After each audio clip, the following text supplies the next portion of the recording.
based on the Sustainable Development Goals and some of the global risks that we face, and looking at how to achieve greater happiness in different countries. One of the risks that we're looking at is the risks involved in energy. And today our panel will look at one very important way of saving energy. So I would like to hand it over at this point to Professor Hitzer, who has organized the panel for us today, and I'll give it to you at this point. Thank you, Professor Langager, for kindly opening your class for a special delegation from Germany. I have contacted the German ambassador, and he wouldn't like to come, but he's on vacation himself. But he sent us a written greeting, and he asked that we should read that here. So I will briefly read it, and you also get a printed copy. So,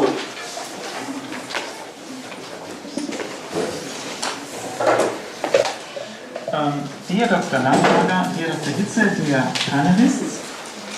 dear Professor Harashina, dear Mr. Kitashiro, dear Mr. Onai, dear students, dear ladies and gentlemen. Maybe I'll try a loud voice without mic. It should be enough. So, buildings and houses are literally the basis of our lives. Where else would we live, sleep and work? People associate their own home with a feeling of home, comfort and safety. Buildings shape the world we live in, the beauty of our neighborhood and cities. We love visiting big buildings, and the splendid panoramic platform of the Tokyo Metropolitan Government are proud of monumental landmarks like the Sky Tree, and we plan gigantic projects like the upcoming Tokyo Olympics. All the glitter, beauty and comfort should not distract from one simple truth. Buildings need a lot of money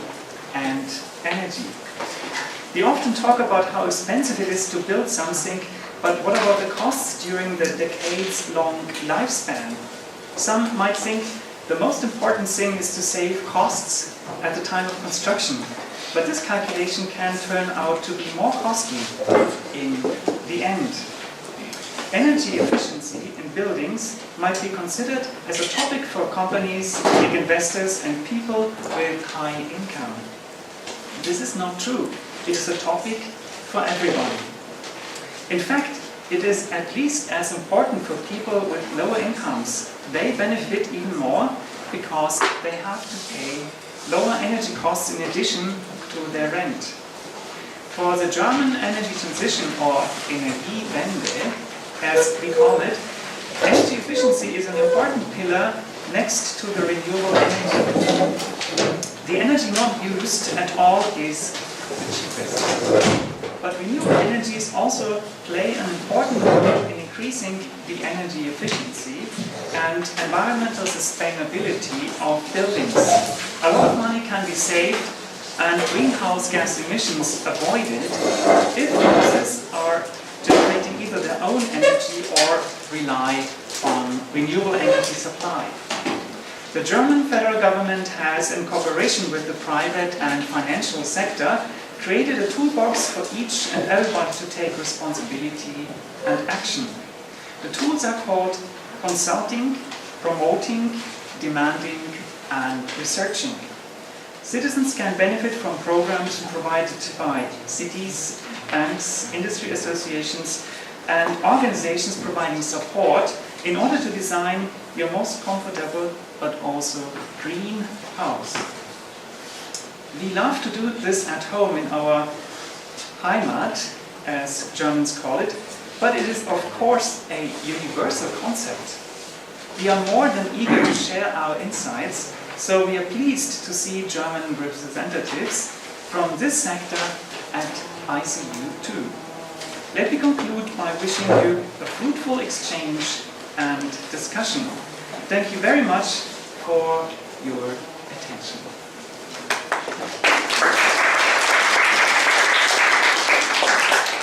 Furthermore, for this event we get a small financial support from the German JSPS Alumni Association. So they also provided us with some of the handouts to get information about the activities of that association. And now I don't want to use any more time. I want to give the word to the organizer of the delegation, Mr. Manfred Rauschen from the Eco Center of the German state of North Rhine-Westphalia. He is the co-founder and now the director of this center, and he will also introduce the other experts in the delegation. And so I give over to you.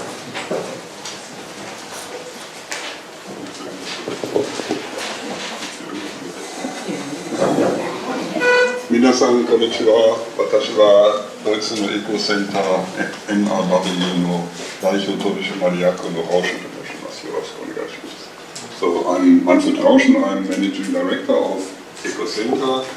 We are in Germany founded in 1991, so already 27 years old. We are working with 25 people. One of them is Thomas Rühle. He's with us in our small group from Germany. He's one of the specialists we have in Germany. Most of them are architects, building engineers, building physicians, and we are working our aim is to improve the building sector to support energy efficiency and sustainable building in Germany. And so one of our fields is further education. We try to give further education to architects, to specialists in Germany, and we do a lot of engineers work and consulting to make building better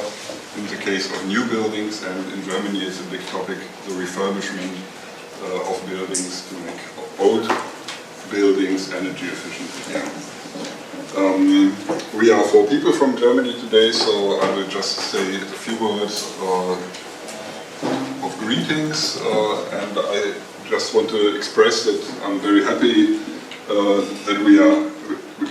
here, that you gave us the occasion, and thank you very much, Professor United. I think it's sorry. It is very hard work for you to organize this event. So, I'm also a member of a German-Japanese Energy Transition Council. I think for the last decade I came to Japan very often, I think more than 50 times, and I believe in the chance of our 2 nations, Germany and Japan, to work together in this field of energy transition, of energy efficiency, especially also in the building sector. So I hope we can give some new impacts from today to start new projects and to give some more information and exchange in this field. So that's all. すみません、それでは私の紹介をさせていただきたいと思っています。私はドイツの方にありますエコセンターというところのマネージングダイレクター社長をしております。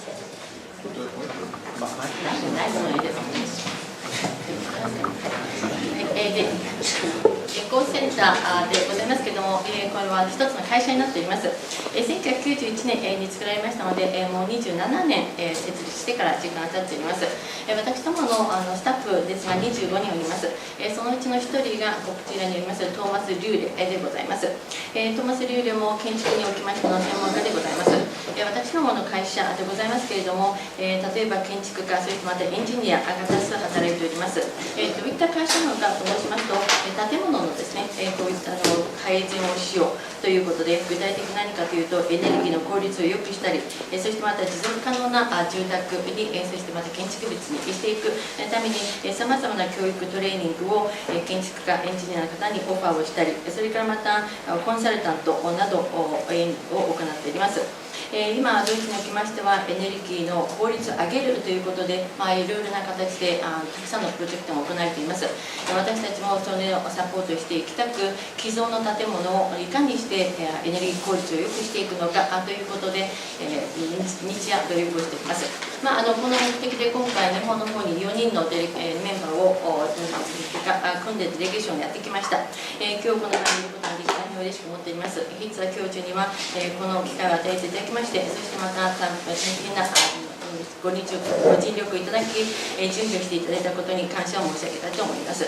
それからあとですね、さらに私のもう一つの役割をここで紹介させていただきたいと思います。日本とドイツの政府がドイツが行っておりますエネルギーシフトというものがあるんですけれども、その諮問委員会を作りました。そちらの方のメンバーでもございます。そういった関係でこの数年来でございますが、日本の方にも何十回と訪問しております。エネルギーシフトということでエネルギー効率を高めていこう、特に建物の分野でのエネルギー効率を高めていくというのがこの諮問委員会の大きな目標になっております。今日はそういったことを踏まえまして、皆様にいろいろなプロジェクト、そしてまたいろいろな情報をご提供させていただきたいと思っておりますので、これからも意見交換をすることを楽しみにしております。Thank you very much. I hand over to Dr. Kaltenbrunner, the chairman, president of a big research institute in Germany, working very close together with the building ministry in Germany. Thank you very much.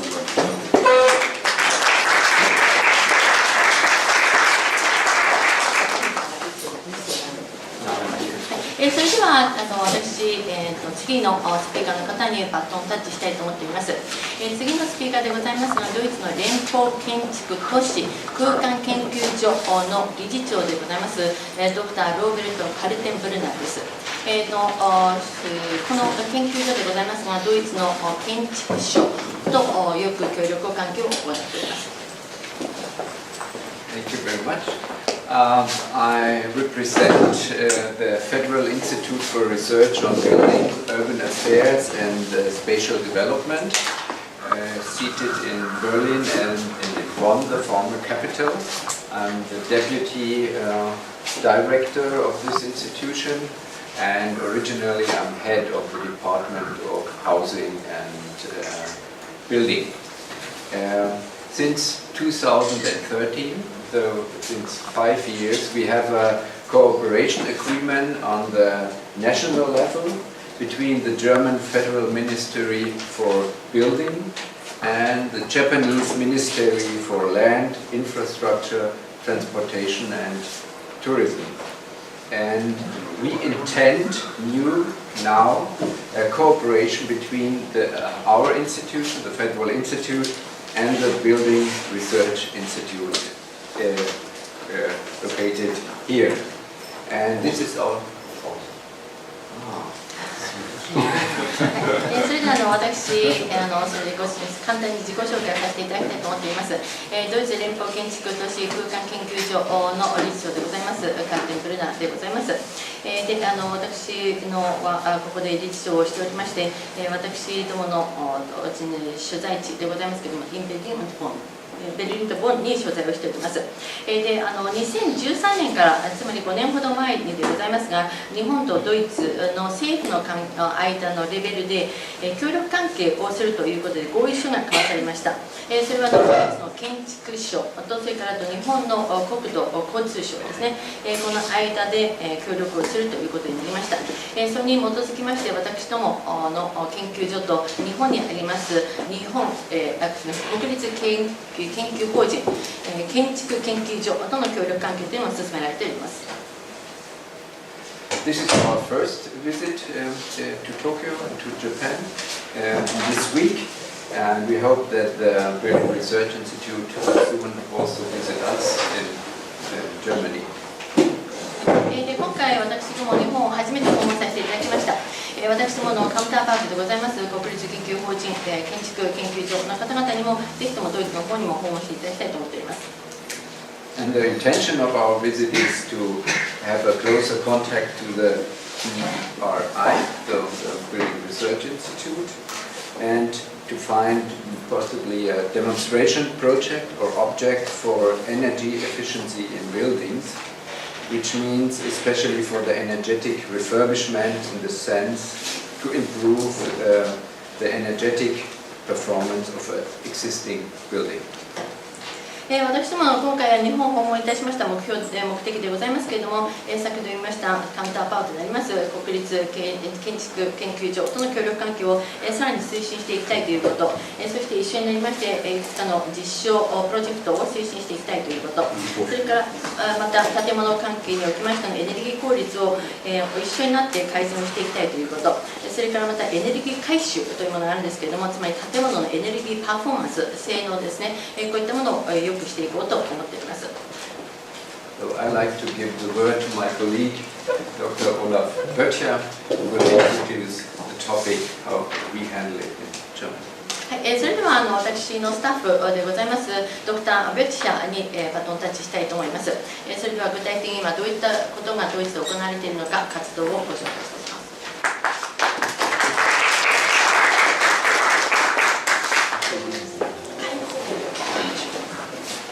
Konnichiwa. Also from my side, warm welcome.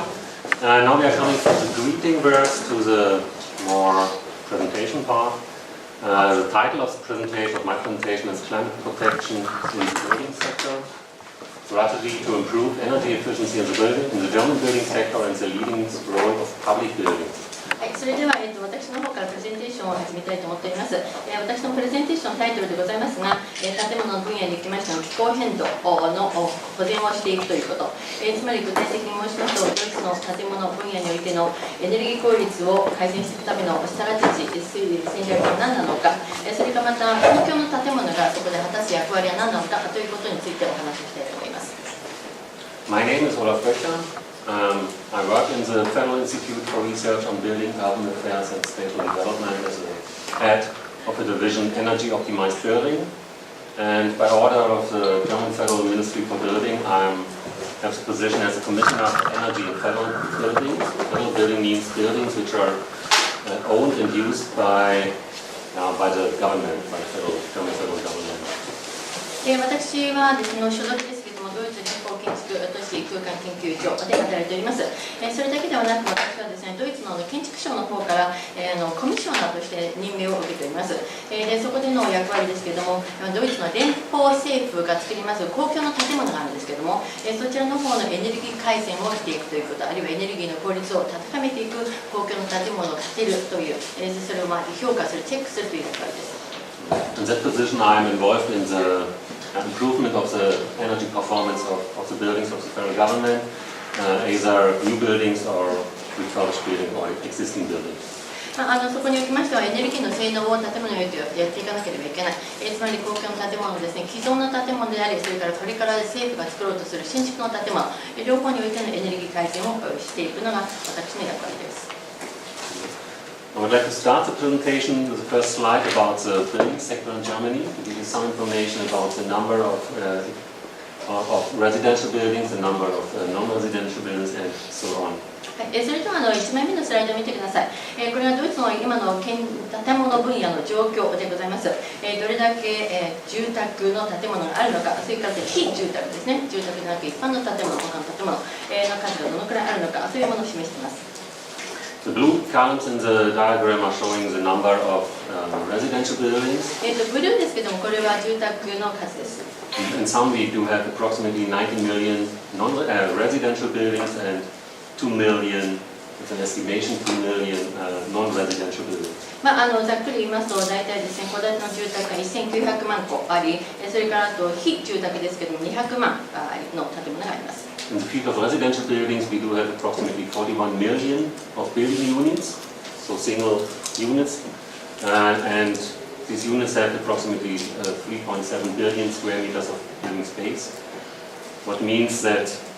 the mean living space for one unit is approximately 90 square meters. もう少し具体的に申しますと、ドイツはですね、アパートという単位で言いますと4100万のアパートがあります。で、住居全体の空間、スペースを合わせると37億平米。で、これを平均いたしますと、一つの居住空間が約90平米になります。Taking into account that one unit is occupied in general by 2 persons in mean, that means that 45 square meters of living space is for one person. もし一つの住宅に2人が住んでいるというふうになりますと、その2人ずつで90平米を分けますので、ドイツにおきましての平均の1人当たりの住宅面積というのは45平米になります。In terms of non-residential buildings, we do have 2 million, as mentioned. The mean floor space in that buildings is approximately 1,000 square meters. それから先ほど言いましたように、非住宅の数ですけれども、約200万あります。そちらの方の床面積を合わせまして約、それの床面積の平均ですけども、1000平方メートルになります。Approximately 40% of the total final energy use in Germany is caused by the building sector. That is a problem. That is a huge share in the total use of energy in Germany. That's why we are trying to improve the efficiency of our buildings. で一番右の上のを見ていただくと分かるんですけども、ドイツにおきましての建物の最小エネルギーの総使用量に占める割合ですが 40% になります。これだけ建物においてのエネルギーの消費量が高いということですので、エネルギーの効率を良くしていかなければいけないという課題に私たちはぶち当たるわけです。75% of that energy input in our buildings is taken for room heating or for heating in that buildings. そしてその使われるエネルギーの 75% ですけど、熱に使われる、つまり暖房用ですね。So that is caused by our special climatic conditions. So we have to put a lot of energy into our buildings for heating purposes. つまりドイツは寒い国でありますので、冬が長い、暖かくしなければいけないので、暖房にするだけエネルギーを使うということです。The energy used in our building stock is causing approximately 30% of the total CO2 emissions in Germany. そしてドイツの方では当然 CO2 が排出されておりますけれども、その全ての排出量の 30% の建物によっての分野で排出されています。So by improving the energy efficiency of our building, we are protecting the climate, and that is the reason why we are doing that.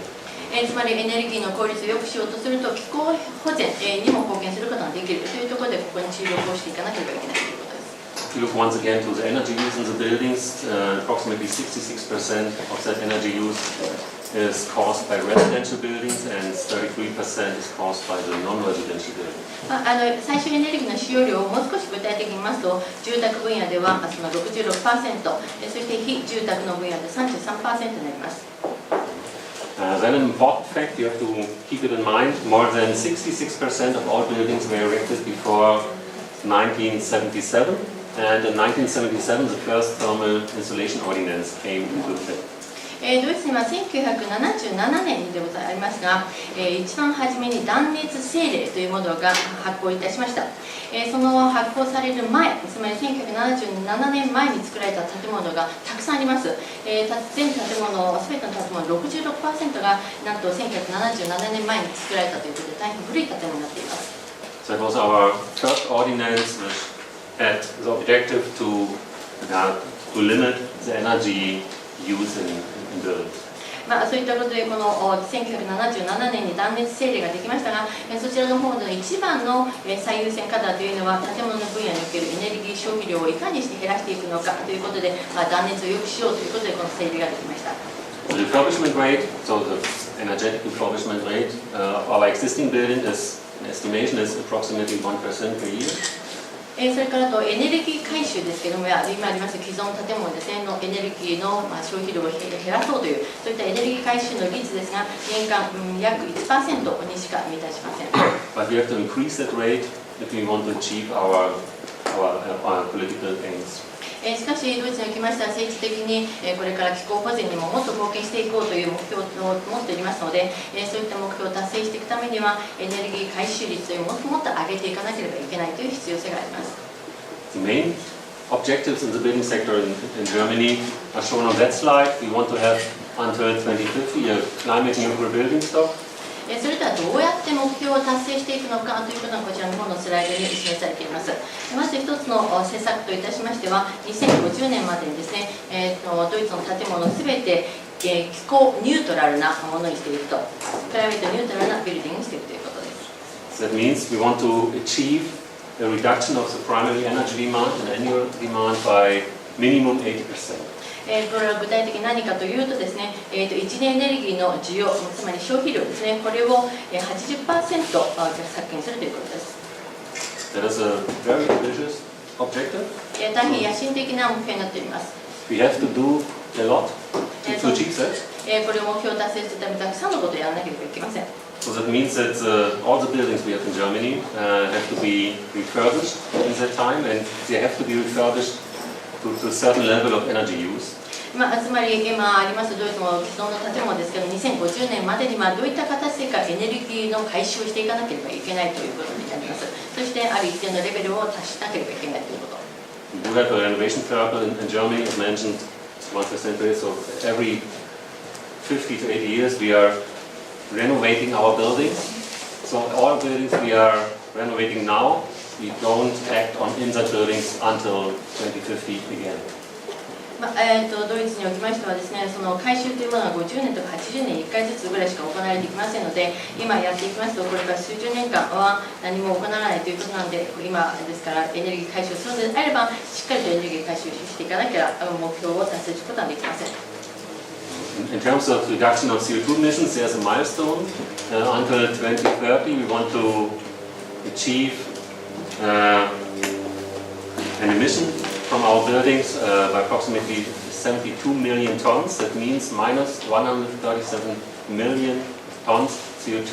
in comparison with emissions from the year 1990. 気候ニュートラルな建物にしていくということで、今言いましたように一次エネルギーの需要を下げていくということ、それと同時にですね、2030年までのマイルストーンというものが作られております。これによりますと、2030年までに CO 建物の分野におきます CO2 の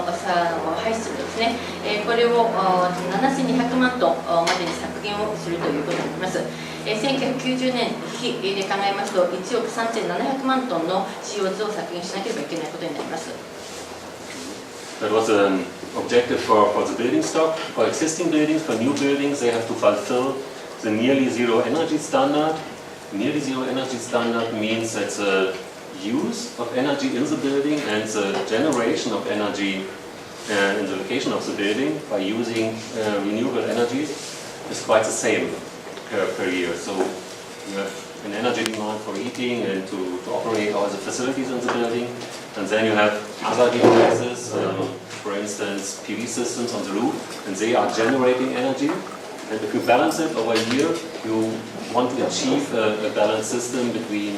use and generation.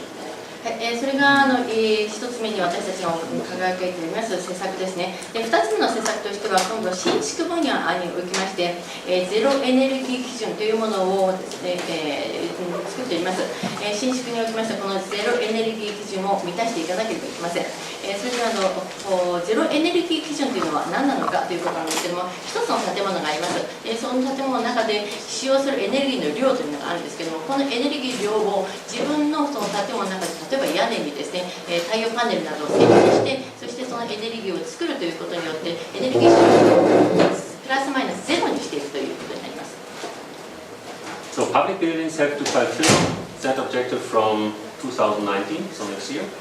公共の建物に行きましては、このゼロエネルギー基準というのは2019年までに満たさなければいけません。And private buildings have to fulfill this requirement from 2021. それから一般の建物は2021年までに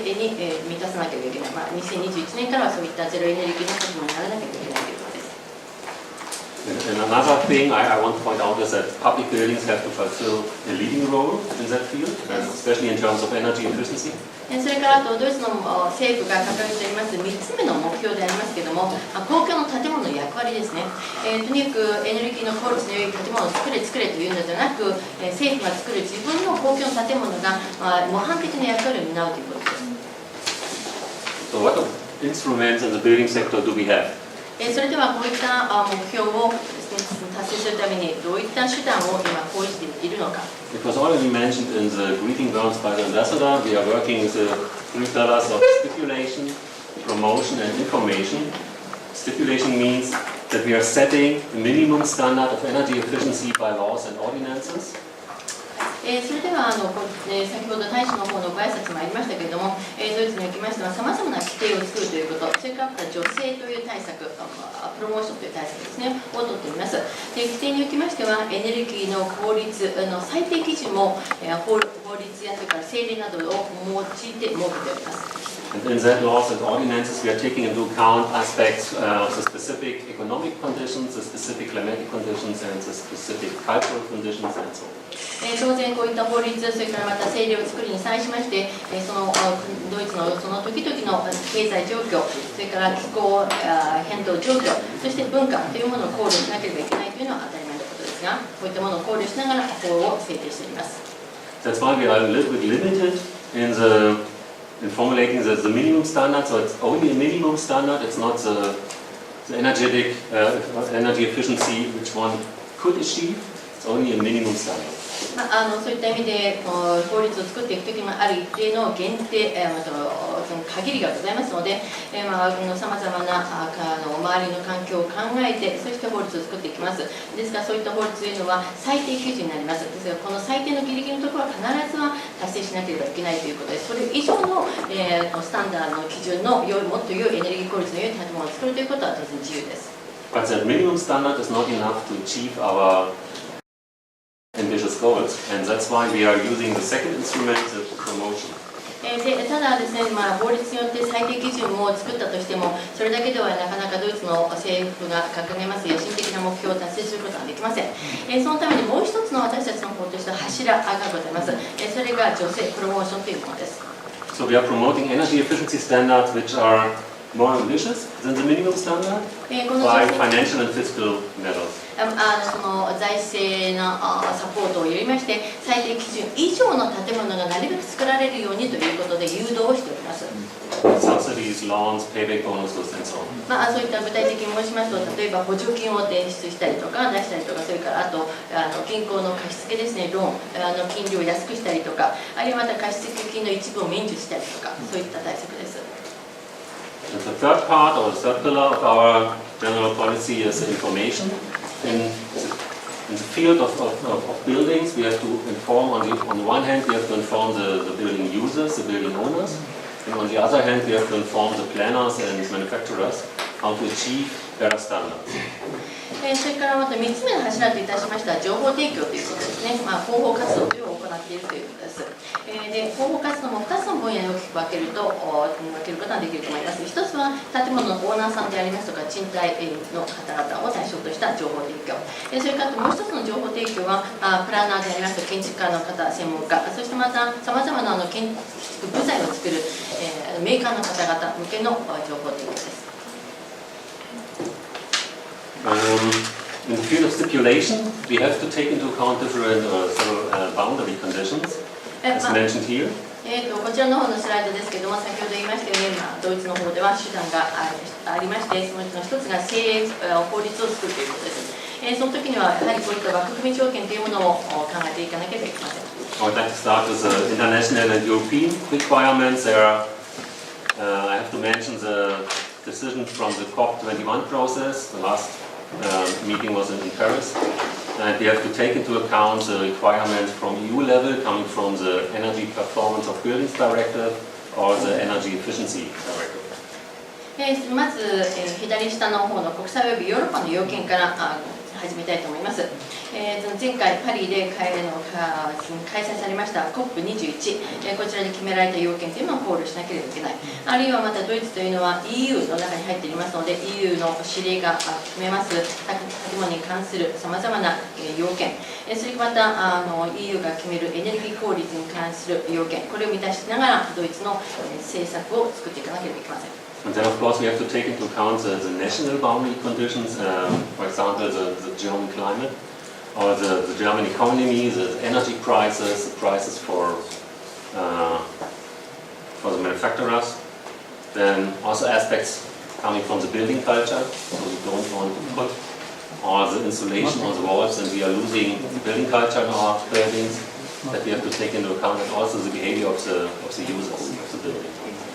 それからまたドイツ国内の枠組み条件というのを考えていかなきゃいけませんね。ドイツがどれだけ寒い国なのかというような気候条件、それからドイツの経済状況も考えなければいけないし、エネルギーの価格、それからまた生産者の生産コスト、そしてまた建物の文化ですね。例えば建物におきましても、もう本当に伝統的な古い建物もあるわけで、そういったところにやたらに断熱材をどんどん入れていくということができません。それからまた建物を使いますそのユーザーの方の行動パターンを考慮しなければいけません。taking these parts into account, we can formulate an objective for energy efficiency, but this objective could be in congruence to other political objectives. That's why we have to make a balance process to balancing all the different political objectives to find a way to formulate the requirements to energy efficiency in buildings with respect to all other political objectives. Do we have, for instance, climate protection or the economic growth, or also the satisfaction of the people? これだけではなくて、当然のことながらその他にも政治的な目標があります。そういったものとのバランスを考えながら法律を制定していかなければいけないということになります。例えばじゃあ他の政治的な目的とは何なのかというと、ドイツの経済的にも成長したいということ、それからまたドイツの国民の満足感というものを忘れてはいけません。そしてまた気候保全もしていかなければいけません。Okay, next slides I would like to introduce to you the main instruments we are using in Germany to improve the energy performance of buildings. There's mentioned the energy saving ordinance, which has to be executed for residential and non-residential buildings. はい、それでは具体的にじゃあどういった施策が今法律がドイツの方で制定されたのかというのが示すこのスライドですね。まず一つ目ですけれども、ドイツの省エネ法というものがあります。省エネ政令というのがありまして、2014年に制定されました。一番初めに。そしてその時には住宅、そしてまた非住宅を対象としたこの制度となっています。Under the frame of that ordinance, we're also carrying out certification of the energy demand or energy use or energy consumption of buildings. These are new buildings or also existing buildings. それがまた新築であれ既存建物であったとしてもエネルギーその建物がですねどのくらいのエネルギーの消費をしているのかということで証明書もが導入されました。エネルギー消費の証明書、どのくらいの年間の需要があるのかということを示すということです。That ordinance is going to the improvement of the energy demand of the building by improving the energy quality of the building envelope. こういったことをすることによりまして、建物の外費などのエネルギーの消費を改善していくとか、あるいはエネルギー効率を改善していくことができます。The other law is called the Renewable Energies Heat Act. でもう一つのドイツの方が設定いたしました法律でありますが、熱に関します再生可能エネルギー法というものがあります。And the requirement of that act is that a certain share of the energy which is used for heating a building has to come from renewable energies. これは何を言っているのかと申します。例えば建物の中でですね、暖房するときに熱を使いますよね。その熱のエネルギーの一部は必ず再生可能エネルギー源でなければいけないということです。So for instance, if you use solar thermal collectors on the roof of the building for heating purposes, then you have to make sure that minimum 15% of the total energy which is used for heating is coming from the devices, the solar thermal collectors. 例えばソーラーコレクターということでソーラーエネルギーを使うということになったとすると、その割合というのは少なくとも 15% なければいけないということが書かれています。If you are using heat pumps, you have to make sure that share is 50%. So it depends on the devices you use. またあるいはヒートポンプを使うというのがあったとすると、その割合は 50% なければいけないと。再生可能エネルギーのエネルギー源のエネルギーですけども、いろいろなものがありますけども、どういったデバイスを使うのかによって、その割合のパーセンテージは変わってきています。And there's also a link between both instruments. If you have a certain undercut of the minimum requirements coming from the energy saving ordinance, then you can fulfill also the requirements coming from that act. So if you build better than the energetic minimum standard, then you have the chance to fulfill the requirements coming from the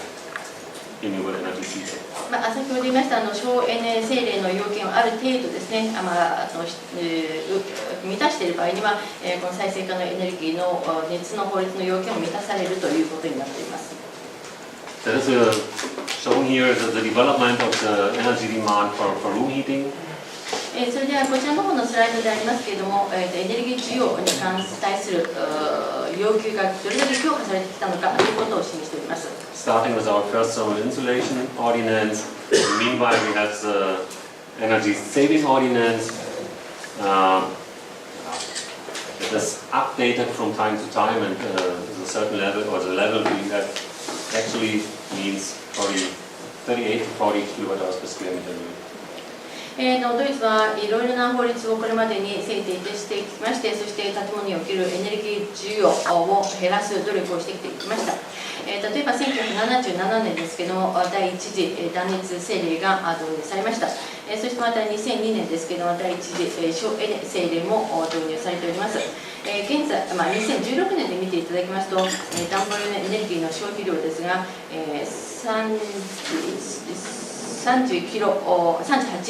ット時で単位ですけれども、1平米あたり1年間という形になります。これだけですから、どんどんと法律を作りながら、建物におけるエネルギーの使用量を、あるいはまた需要というものを減らしてきているのがドイツの現状です。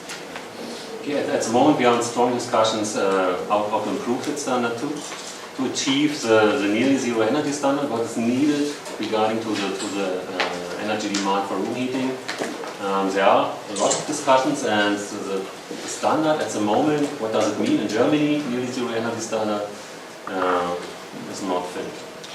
今ですけども、ゼロエネルギーの建物っていうのをどんどん作れていこうという、そういった野心的な目標があるわけで、そのためにはこれから未来的にどういったじゃあ法律を作っていったらいいのか、どういったスタンダード、基準を作ったらいいのかということ、特にまた暖房の分野ですね、そのエネルギーの消費量が大きいので、それをいかにして下げていったらいいのか、下げるための基準はどうしたらいいのかということで、いろんな形の議論が今行われております。議論はまだ収束はしておりません。You have to take into account all the different factors which are have an influence on the energy efficiency of the building, so the building envelope, thermal bridges, air tightness, and so on. But you have also taken into account the possibilities of using renewable energies, whether it is photovoltaics or solar thermal collectors, for instance. And from year to year, we have to take more into account the role of the user itself. Meanwhile, we have buildings where the building-related energy demand is lower than the user-related energy demand, so it makes no sense to only to think on the building-related energy demand. You have to take into account the user too, and the use of devices for the user. それではこういったエネルギーの効率を向上していくために、ゼロエネルギーの基準達成の戦略というものが作られております。建築の分野におきましては、建物の外皮ですねをいかにして、断熱を良くしていくのかとか、サーマルブリッジをいかにしてなくしていくのか、気密性を高めていくのかというようなこと、そしてまた左の下に書いてありますのは、いかにしてですね、再生可能エネルギーを導入し、あるいはまた普及させていったらいいのか、使用していったらいいのか、それからあと右の側ですけども、これあとユーザー側ですね、つまり建物の中に住んでいく、あるいは建物を使用する人たち、そういった人たちがあまりにもエネルギーを使わないように、そういった人たちの役割というものを考えていかなければいけません。So the challenges for the future, in my opinion, are we need an integral view on building, technical equipment, and site located options. At the moment, I have the impression that this is quite differentiated and separated. Then the implementation of the use of renewable energies will cause a greater number of energy supply solutions, and this requires more effort to find optimal combinations of these solutions. That makes it a little bit more complicated, the planning process. And we also have to accompany the operation of the building, at minimum in the first years of operation after a building measure is finished, 1 to 2 years. To find the optimal operation of all the systems and to tap the full potential of the measures to improve the energy efficiency of a building that requires more effort. それでは次このスライドですけども、私たちがこれからやっていかなければいけない今後の課題が書いてあります。建物、それから建物の中にいろいろ設置されます機械、デバイス、そしてまた建物どこに作っていくのか、立地ですね、そういったオプションにつきましても全体的に建物について把握していく必要があると。今はですね、建物を作ろうとするといろいろ役割が総合的なアプローチというのはされていないのが現状です。これを全体的に把握するアプローチというのが必要であるということ。それから再生可能エネルギーというのをもっとふんだんに使っていこうということですね。で、建物のエネルギー効率を改善していくためにはいろいろな対策があるけれども、そういったものも、最も良いバランスを取りながら対策の組み合わせをしていくということ、それから建物をですね、作ったからそれでもういいやというんではなく、建物がずっと運営されておりますので、その運営期間をずっと通してエネルギーがどれだけ使用されているのかということもしっかりフォローしていかなければいけないということ。そしてまた建物のエネルギー効率を改善していくためにはいろんなポテンシャルがありますので、そういったものの可能性をフルに活用していくということが重要だと思います。So we have to find an optimum mix between security of energy supply, protection of the climate, and economic aspects, but also we have to take into account social aspects of our solutions. それだけではなく、エネルギーをしっかりと安全供給しなければいけない、つまりエネルギーが全くなくなってしまうと困るわけですね。それだけではなく、気候保全もしていかなければいけないし、それから国として経済を発展させていかなければいけない、いろいろな側面を最適な形で、考慮しながら、そして対策を組み合わせていく必要があると思います。And the presentations also included best practice examples of German federal buildings. I will not go in detail at the moment. I guess the file, so people will get there. Oh, that's okay. So then I can conclude this. Thanks for your attention. ありがとうございます。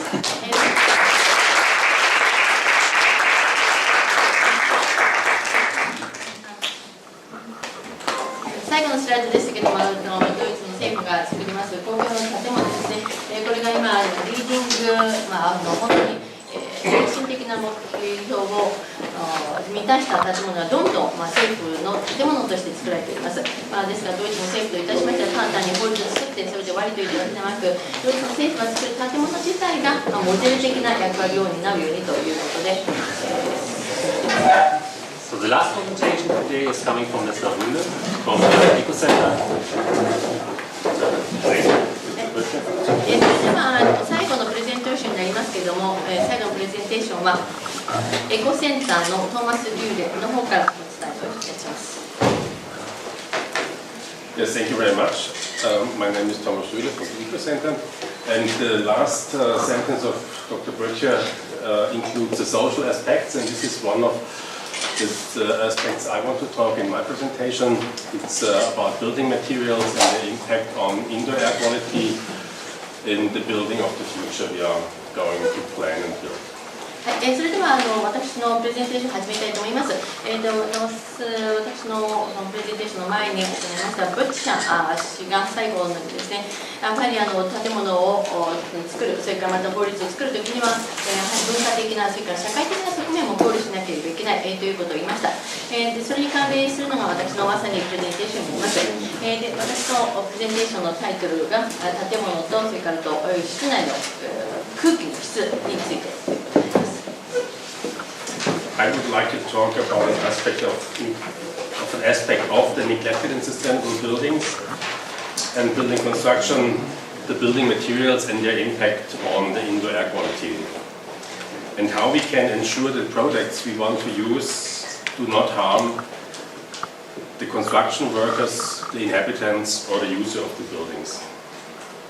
つまり、建材と室内の空気の質ということになりますけれども、これは建物の建材だけではなく、そこの建物の中に結局は住む、あるいは建物を使用する人のことも考慮しなければいけないと思います。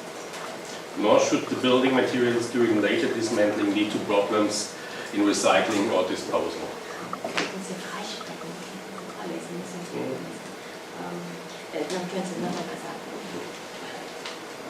Nor should the building materials during later dismantling lead to problems in recycling or disposal. 建物のですね、使い終わった後、結局は撤去しなければいけないと。そしてそれを撤去したときに、その使われていた製品というものがリサイクルされるようにしなければいけませんので、製品を作るときにはその後の、全部のライフサイクルを考慮して作らなければいけないとなります。I can show you some tools, and if we have time at the end, I can give a short introduction to the German assessment system for sustainable buildings. その環境に良い、建材を使用していく、あるいは建設製品を使用していくためにドイツの方ではツールを開発いたしました。そのツールを後でご紹介させていただきたいと思います。それからまさにドイツの方で今行われていますグリーンビルディングというのはどういったものなのかという事象も紹介いたします。As you know, sustainable building construction is based on 3 columns: ecology, social, and economy aspects. それでは持続可能な建物ということを考えたときに3つの要因があると思っております。1つは環境、そしてもう1つは社会、そしてもう1つは経済になります。All of them has taken into account with equal priority. この3つの要因をですね、バランスよく考慮していかなければいけません。And the social column includes all the health aspects I want to talk about. で、この社会というところのですね、要因の中に、まさにそこが私がお話をしたいことがございます。つまり健康ということです。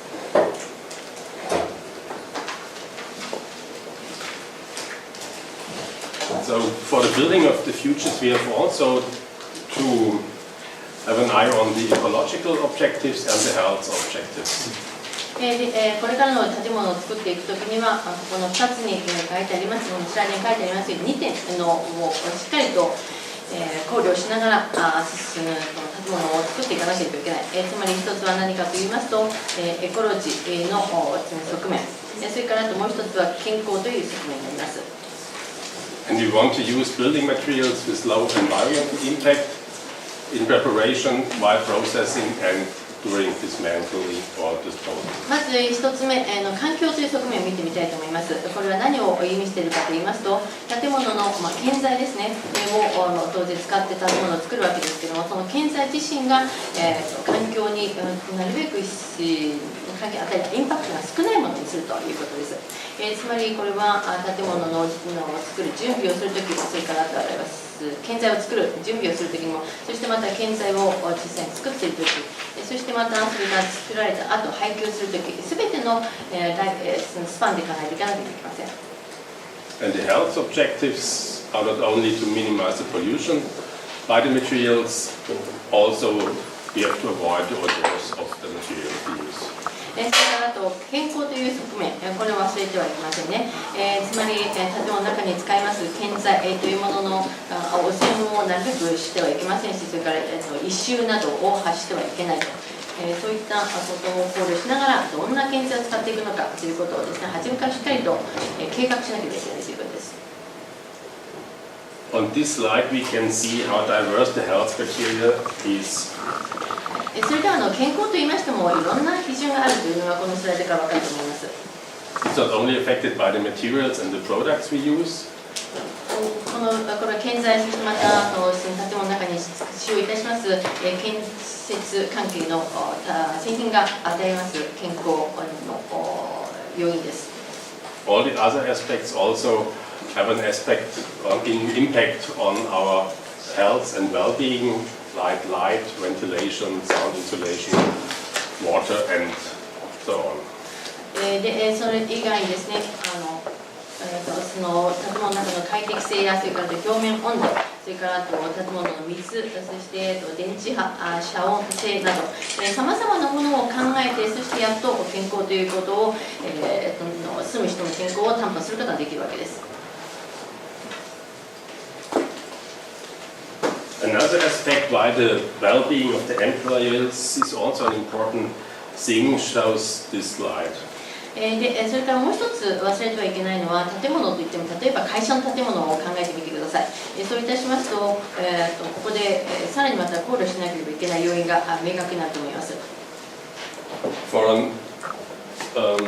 average building,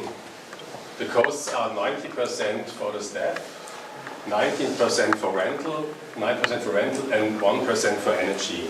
でこの建物をですね、一つ持ってた時にその事業費ということの観点から見ると、会社の事業費でかかるその 90% がなんと人件費なんですね。でそれから 9% が家賃、そして 1% エネルギーと言われております。And you can find out for yourself what it means if the employees are ill or work not so productively because of illness or other aspects.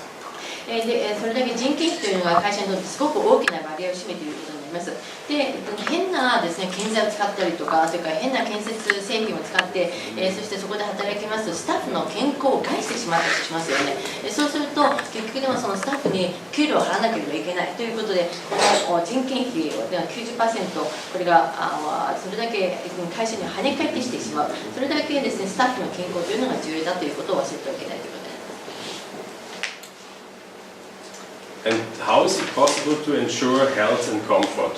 それではじゃあいかにしてその建物の健康とそれから快適性というものを担保することができるのでしょうか。At least you have to ensure the compliance with legal requirements. 少なくともですけども一番上に書いてありますように法律規制ですね、法規制こちらの方を遵守しなければいけない。This isn't as easy as it sounds. We often do on-site construction inspections and find materials the manufacturers do not want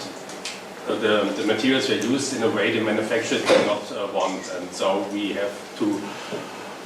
do these on-site inspections to be sure that we get the materials we want.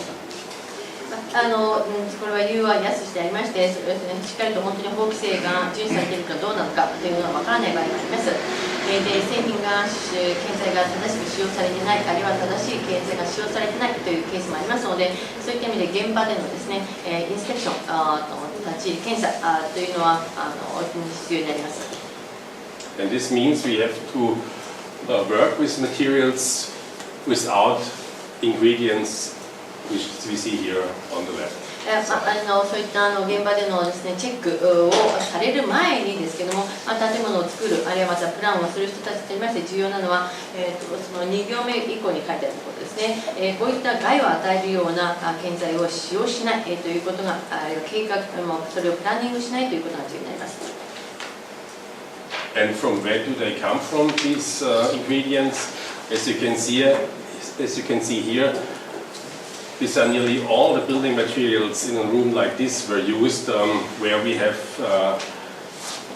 these critical substances who will harm the users or the inhabitants. こういった建物の中にはいろんな建材が使われておりますので、こういった建材をしてもいろんな質のものがあります。でそこでしっかりとした高品質な質あるいはものあるいは基準を満たしている製品建材を使用するということがそこで住む人、それから建物の中で働く人たちの健康を担保するために重要になります。But we have helped by several tools, for example, the quality labels of building products we can use. でそのためにドイツの方ではさまざまなツールというものがもう作られています。例えば左上のところですけど、建物建築製品用のですね品質ラベルです。The manufacturers have to give us information about their products. でその品質ラベルを得るためにはこのメーカーさんですけどもどういったこの製品の特性なのか仕様なのかということを情報を開示しなければいけません。We have different guides by our building ministry for these aspects. それからまた省の方からもですねさまざまなこういった小冊子などが出ております。And at least we have these, we know them, the green building certificates. Who also will help us to build health, not only sustainable, not only health and sustainable buildings in Germany. それからあとドイツにはですねグリーンビルディングの認証制度というものが構築されています。こういった認証制度がありますので作られた建物が本当にグリーンなビルなのかどうなのか、ということにこの建物認証を取っているのかどうなのかということですね、分かるわけですね。ですからこういった認証制度があることによって建物が持続性のある建物でありさらにまた健康に良い建物だということが使用者にもそれから建物の顔を表示する人にも分かります。In 2010, the first guideline for sustainable buildings was invented in Germany. ドイツでは2001年に初めて初めてですけども持続可能建物のガイドラインというものが作成されました。And this development, at least, leads to the German assessment system for sustainable buildings, and since 2012, it's obligatory for all federal buildings to use the German assessment system for sustainable buildings. それをベースといたしまして2008年にはドイツにおける持続可能な建物の評価システムというものが初めて構築され、それが文書としてシステムといたしまして構築されました。それからあと2012年でありますけれども、ドイツの連邦の公共建物のための評価システムというものが作り上げてあります。ですからドイツの政府が何か公共の建物を作ろうとすると、その建物はこの評価システムにのっとった形でグリーンな、そして持続可能な建物として作られていきます。In this system, we do not only have the three columns I showed you before: ecological, economic quality, and the social and cultural functional qualities. There's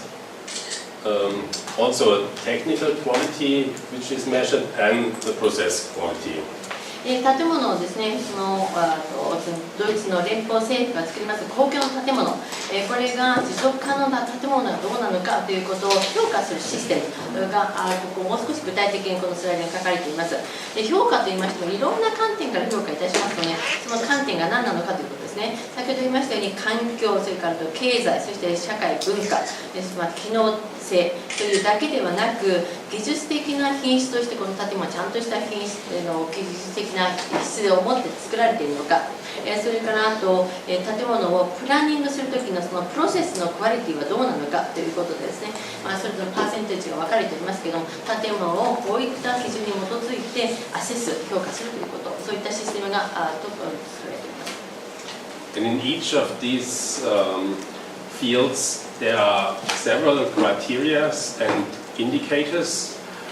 and if you fulfill one of these indicators, you can get points for this, and it depends on the sum at the end, how the quality is of the building. でそれぞれのこの、今言いました分野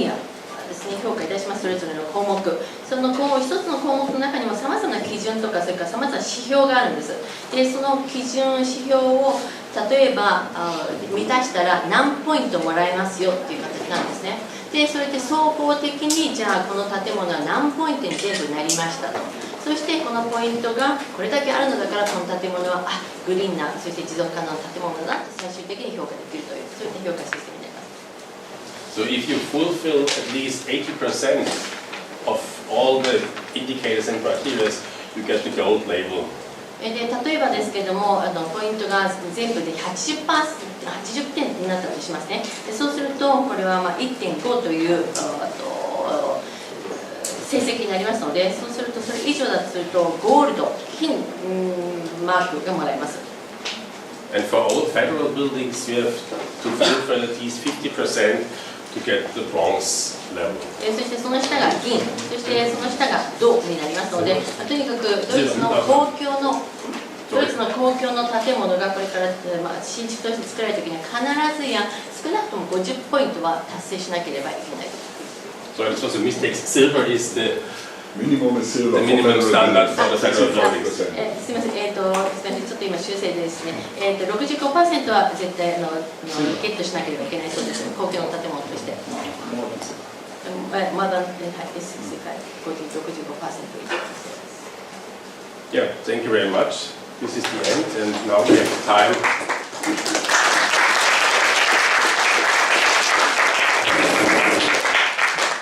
We have time for discussion and for your questions. Very good. Thank you so much. We learned so much from your two presentations. Well, I would like to then open the floor at this point to comments and questions for our two speakers. If you have a comment or a question, I wonder if you could just signify by raising your hand, and we'll try to do this in as orderly a fashion as possible. So shall we begin? All right. Thank you very much for your presentation. So assessment process. So I would like to know how the process, how transparent the process? The process for the assessment system, Yeah, BNP. you need a so-called coordinator who is from the beginning in the project included. And he leads the planners, the architects, the engineers, and he shows that they understand the criteria, and he collects the points, and at the end he made the documentation for all the criteria and gives it to a so-called Prüfstelle. Yeah. To so-called test center, and they check if the criteria were fulfilled in the right way, and at the end they say, okay, it's fine, you get 81% gold level. ですね。そのためにはど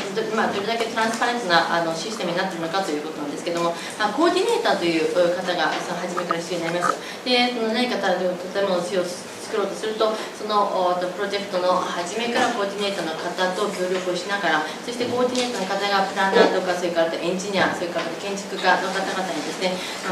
リードしながら、例えばこのアセスメントをゲットのポイントをゲットするためには、基準としてこんな基準があるんだよ、こういったことをしないように満たしていかなければいけないんだよということ、すべて共通理解を作り上げて、そしてそのコーディネーターが最終的にですね、その基準を満たしているという書類も作成いたします。で、書類が全部、建物に関します書類が全部集まって作成したら、そうするとドイツにありますその、検査局っていうのがあるんですけど、その検査局の方にその書類を持ってって、でそこが実際に公的な立場から客観的な立場から書類を全部チェックし、そしてこの建物は 81% 満たしていた、じゃあこの建物にはゴールドを与えようという、そういった形で中立的な立場が最終的にチェックいたしますので、それだけトランスパレントな担保されているということです。ちょっとどのぐらい違ったんです期間？wie lange dauert das? どのくらいかかるというのはその。Da einfach den ganzen Planungsprozess bis zur Fertigstellung dann noch 1-2 Jahre weiter. Fängt vor der Planung an, eine ganz frühe Planung und geht bis zur Fertigstellung noch 1-2 Jahre weiter. Die erste Betriebsphase ist insgesamt 4 Jahre. Wenn ein großes Gebäude dauert jahrelang. 大体平均いたしますと3から4年ぐらいになります。簡単ね。大変だ。もう全部初めからですね。So in my opinion, the coordinator has a very important role because he's translating the consequences of the decisions of the single planners, what they are doing. He can translate it to the BNB system or to the sustainability system. And can say, okay, if you're doing that, we have that consequence. And so the planners are able to adjust in the planning phase already their decisions. That's very important to have at the end a sustainable building. Yeah. That's why it's important. He is involved all the time in the planning decisions. He has to be involved. ですからコーディネーターというのは大変重要な役割になっている。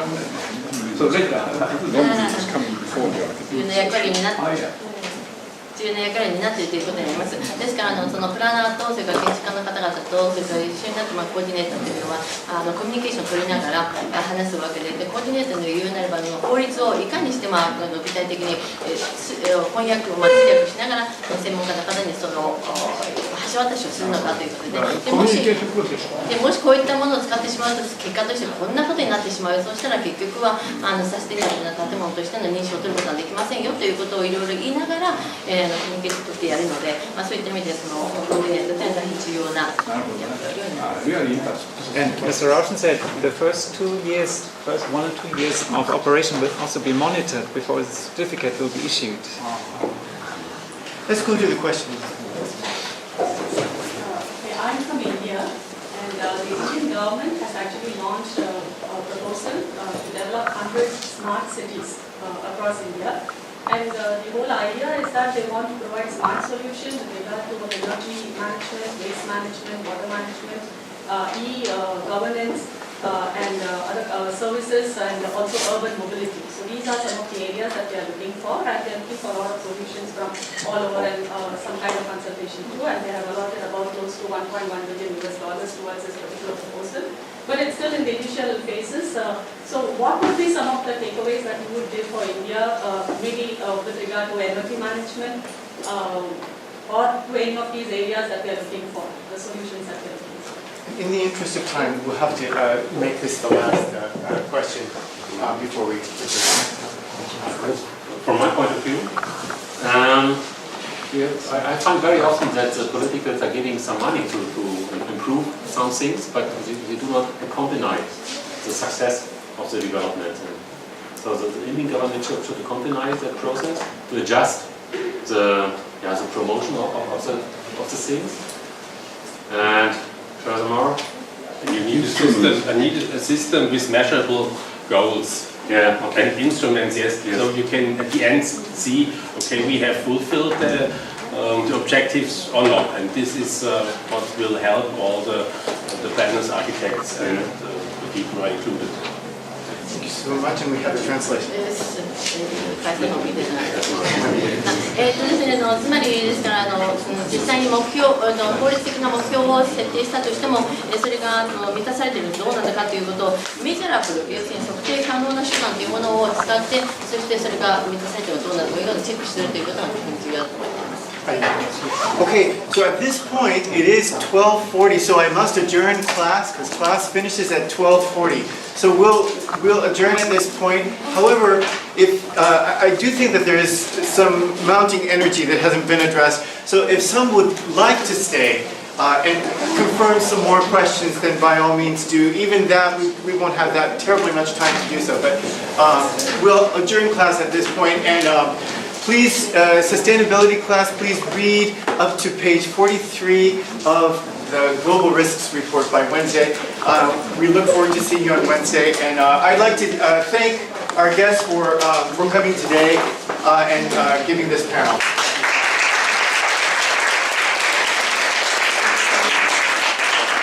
Furthermore, the class reporter has distributed the comment sheets, so if you have questions which you can't ask now, please feel free to write the question on the comment sheet, and we'll make sure that the delegation gets questions, and also you will get feedback from the delegation for your questions. And the presentation materials, we may be able to upload or some way to distribute the presentation materials to you. And also, if you are a visitor from outside, maybe they can be made accessible for you. And we also try to record the session on video, and if we get permission, we will make it available. Okay. Thank you very much. Thank you so much. Those who would like to stay and informally continue our conversation, please come toward the front if you would. Autumn will write some announcements on the blackboard.